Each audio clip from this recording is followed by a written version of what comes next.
Are you wondering if you're in perimenopause? One of the ways to get some answers is through hormone testing, but not all tests are useful. In this video, I'll break down the two most important hormones you should test: FSH and estrogen, what their levels mean, and how they change as you transition through perimenopause and menopause. Hi, I am Dr. Sophia Kiran. I'm a clinical lab scientist by training with 20 plus years in cell and gene therapy industry. My mission is to empower Desi women with science-backed education and self-advocacy for midlife health. So why these hormones matter? The most important hormones to check for perimenopause are follicle-stimulating hormones, FSH, and estrogen.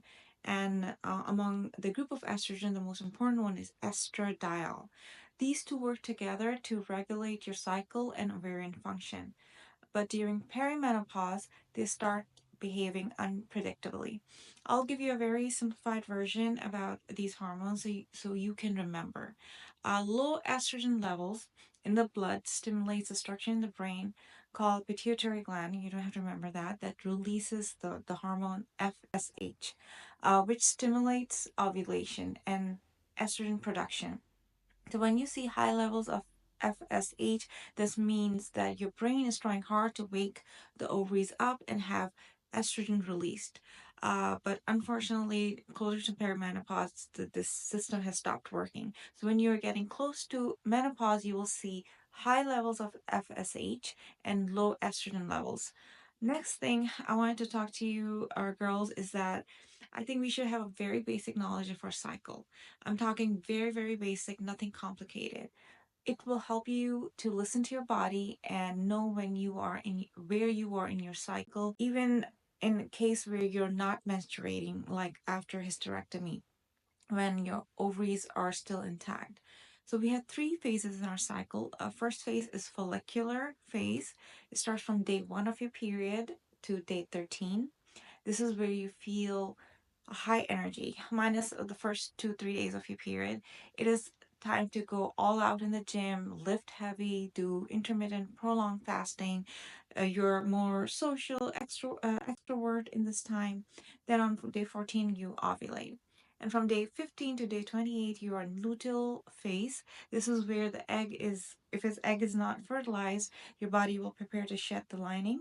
This is introvert phase where you do not have highest of the energies. This is the best time to just slow down, do lots of self-care, self-reflection, and do some like deep work. So now coming back to FSH. It helps regulate your menstrual cycle and is a key marker of your ovarian function.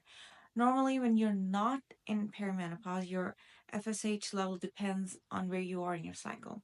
So please remember that I'm using milli international unit per ml as a unit. Now, if you see your results in some different units, you can use Google to convert between units. So your again, three main phases. During your follicular phase, before your ovulation, your numbers are around 3 to 10. During your ovulation, it spikes, is around 21. And during your luteal phase, which is after ovulation, your numbers are 1 to 9. Now, you don't have to remember that. Just remember there's a spike during your ovulation.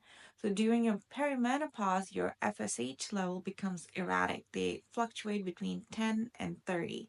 As you get closer to menopause, FSH starts rising and eventually stay above 30 milli international unit per milliliter. So that's a number you can remember. It's 30 or above when you are getting closer to your menopause.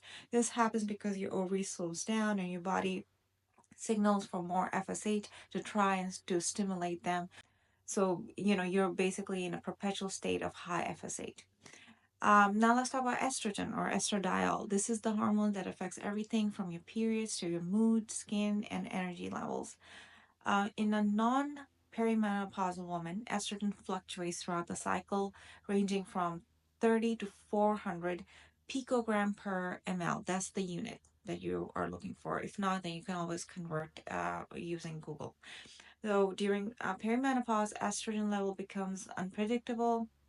Again, like I said, it swings between um, 10 to 100 picogram per milliliter, which explains why you feel great one day and then awful the next. In menopause and also in a perimenopause, estrogen typically stays below 30. So 30 is a number that you remember. Same for FSH, you're looking for 30 or higher, and for estrogen, you're looking for 30 or lower. So why hormone testing isn't always reliable? So now here's something very important. Hormone levels fluctuate daily, especially in perimenopause. This means that a single test might not give you a clear answer. Instead of relying on just lab tests, doctor diagnosed perimenopause based on symptoms like irregular cycle, hot flashes, mood changes. I made a whole video that you can check it out. I was posted yesterday. But if you are testing, you make sure that you test FSH and estrogen together for a clear picture. If you're still cycling, test on day 3 of your cycle for more accurate baseline levels. Track your symptoms over time because your body tells you more than a single lab test. That's the most important thing you can do. Track your symptoms. You can have a small notebook or diary that you can keep with you, and then you can take it with you to the doctor's office. So if you found this helpful, please share this video with another woman who needs it. Let's support each other so no one has to do this alone in our community. Remember, empower yourself with education, collaborate with your doctor, and when you decide what you're going to do, then you do you. You don't worry about what your neighbor's doing, your friend is doing, your chichi nanny doing. You just do you. So don't forget to like, subscribe, and hit the notification bell for more content on this on taking charge of your health during midlife. And I'll see you in the next one. Bye.